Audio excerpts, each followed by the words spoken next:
Kapag narinig natin ang acute respiratory failure, madalas ang iniisip natin ay problema lang ito sa baga. Pero ang totoo, hindi lang kakulangan ng oxygen o pagtaas ng carbon dioxide ang delikado. Maraming pasyente ang namamatay hindi dahil sa mismong respiratory failure, kundi dahil sa mga komplikasyon na kasunod nito. Mas madalas itong makita sa mga pasyenteng may ARDS o acute respiratory distress syndrome.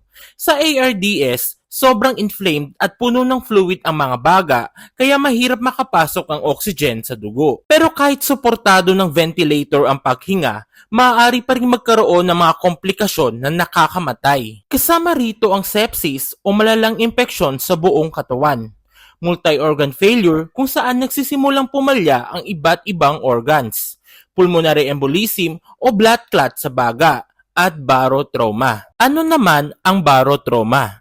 Ito ay pinsala sa baga na dulot ng sobrang pressure mula sa mechanical ventilator.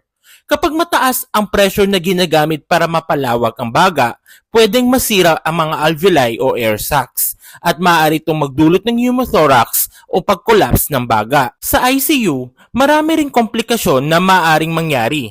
Dahil sa paggamit ng central lines, urinary catheters, ventilators at endotracheal tubes, tumataas ang panganib ng impeksyon. Maaring magkaroon ng bacteremia o bakterya sa dugo, malnutrition, delirium o psychosis mula sa matagal na pananatili sa ICU, arrhythmias o abnormal na tibok ng puso, hypotension o mababang blood pressure, gastrointestinal bleeding, problema sa paggalaw ng bituka, acute kidney injury at positive fluid balance. Ang positive fluid balance ay nangangahulugang mas maraming fluid ang naiipon sa katawan kaysa nailalabas.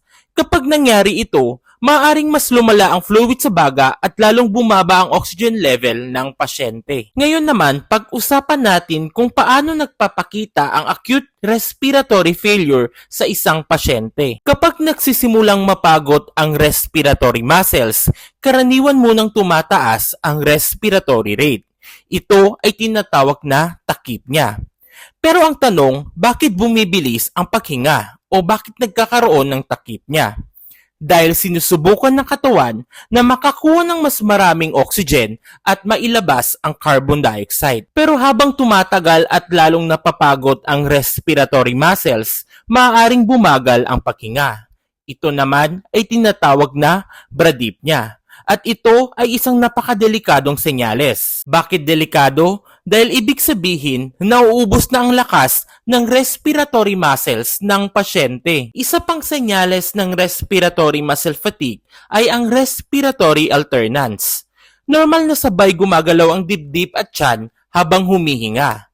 Pero sa respiratory alternance, nagpapalitan ang paggalaw ng dibdib at tiyan.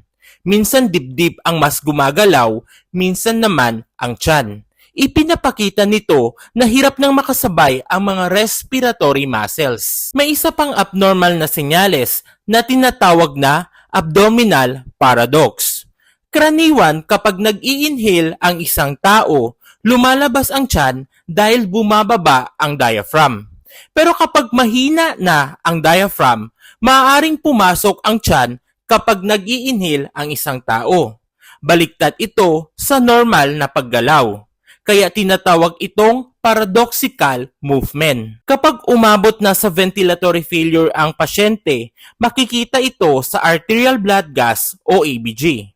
Ang karaniwang resulta ay mataas na carbon dioxide o hypercapnia at mababang pH o respiratory acidosis. Ibig sabihin nito, hindi na sapat ang ventilation ng pasyente para mailabas ang carbon dioxide.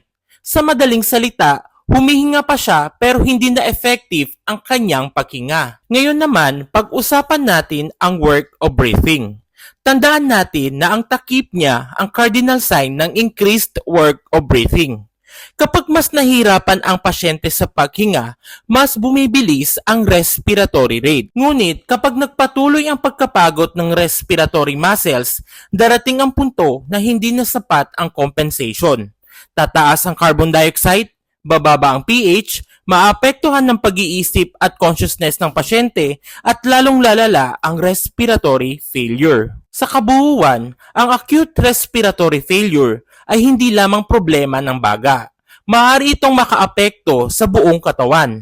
Maaari itong magdulot ng impeksyon, sepsis, blood clots, problema sa puso, pagdurugo ng bituka at kidney failure. At sa clinical assessment, ang mga babalang senyales ay tachypnea, increased work of breathing, respiratory muscle fatigue, abnormal na galaw ng dibdib at tiyan, hypercapnia, at respiratory acidosis. At isa sa pinakamapanganib na senyales, ang pasyenteng dating mabilis na humihinga pero bigla na lang itong bumabagal. Maaring senyales ito na pagod na ang respiratory muscles ng pasyente at malapit nang bumigay ang kanyang ventilatory system. Kung may natutunan ka, i-like, i-share at i-follow mo na rin ako for more medical topics. Thank you for watching, guys!